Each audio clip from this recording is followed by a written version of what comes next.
Welcome to another episode in our series on Let's Talk Ageing.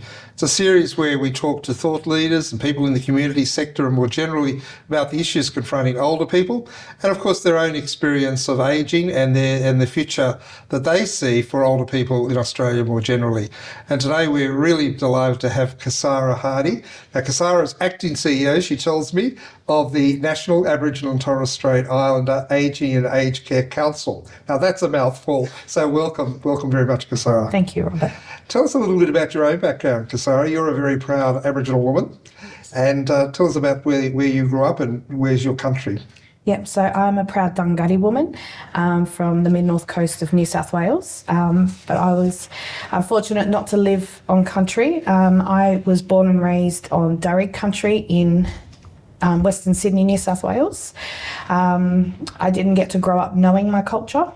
I learnt that at a later age.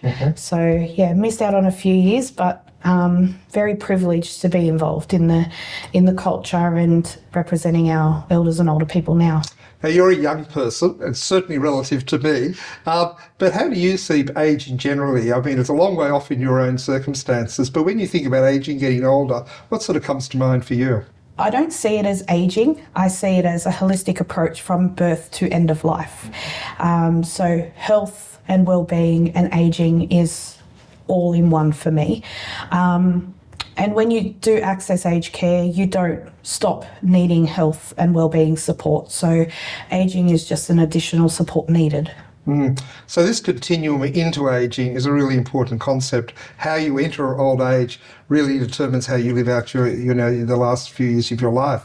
So that holistic approach is very important. In First Nations communities, is that sort of a notion that you think resonates, or is there a clear division between, age and non-aged in those communities?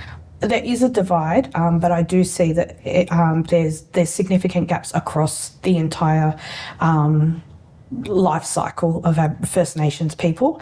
The National Agreement to Closing the Gap is one of the important documents that we have put in place to ensure that this changes for our elders, our Aboriginal and Torres Strait Islander people, but there's still some room for improvement. One of the most alarming figures, which is often talked about, is the fact that for non-Indigenous people, the old age is about 65 years of age. Because for First Nations people, it's 50 years. I mean, that tells us a great deal about what's gone wrong in terms of the care and the well-being and the health of Indigenous people. Are you optimistic that will change over time? Do you think we're doing enough to narrow that gap, both in terms of mortality, but actually that sort of aging gap that I've just referred to? No, I don't think enough is being done.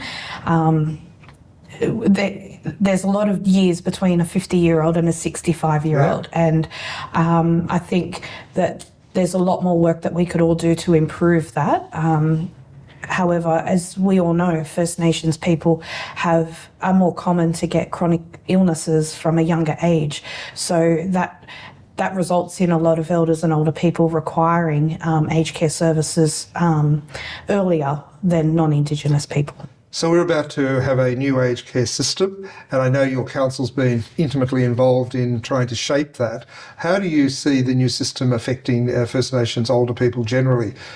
Is there a level of confidence that it can start to address certain issues, or do you feel that it's missing the mark? It's missing the mark in a lot of areas. Our First Nations aged care service providers, as well as our elders and older people, are identifying a lot of significant concerns within the new Aged Care Act. And as much as it's about being rights-based and self-determination, it's missing the mark for First Nations people. It's not specific enough for us. We have cultural protocols that need to be considered when accessing aged care and being provided those services. One of those being co-contributions.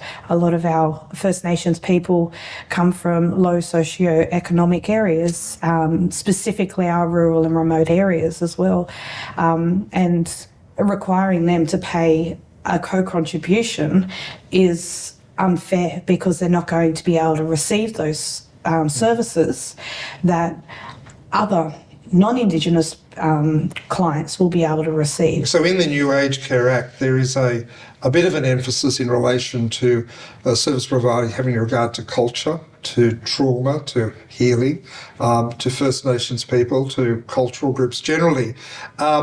But from what you're saying, you're not confident that's sufficient. So even though they're acknowledged both in the Statement of Rights but also throughout the document, you believe that in practice that's just not going to be sufficient to support your communities. That's correct.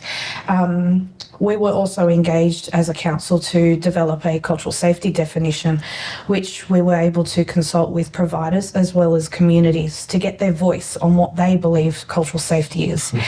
And that's been developed and has been included in the explanatory memorandum of the Act. Now, that's not enough for our people. That doesn't demonstrate that their voice has been heard. They're not in the legislation.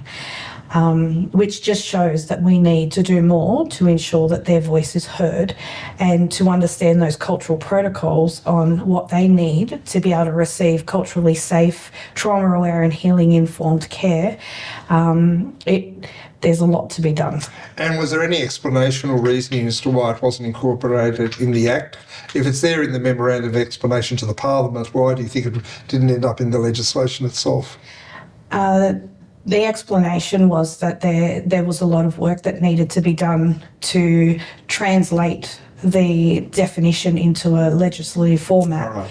which then doesn't demonstrate the voice of our elders and older people. It changes the interpretation of the definition.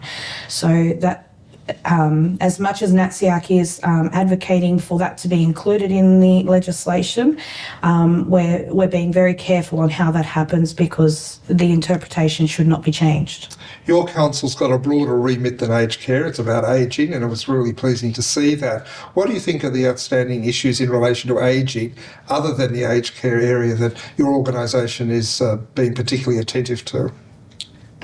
With ageing, we're advocating for older people that are coming to the stage of needing to access aged care, which is very important because there's a long process that needs to be taken to be able to access aged care. And there's a lot of support needed through the My Aged Care portal. In relation to the issue of elders within the community, we often hear from First Nations communities, both Aboriginal and Torres Strait Islander, that elders are held in specific regard, high regard and respect. Yet at the same time, as you know, that there is this issue about abuse within all communities, Indigenous communities as well. How do you think we need to address that issue? What's the sort of way in which you enter that conversation with First Nations communities? Because it's a tough topic when you're talking about family abuse in all communities, but for Indigenous people, it's sort of contrary to that notion that elders have this special place. Yeah, they do. They're our knowledge holders. They have the history and the stories from generations before them, and they've passed that down family member to family member. And we have to honour them and respect them. They are very important to us.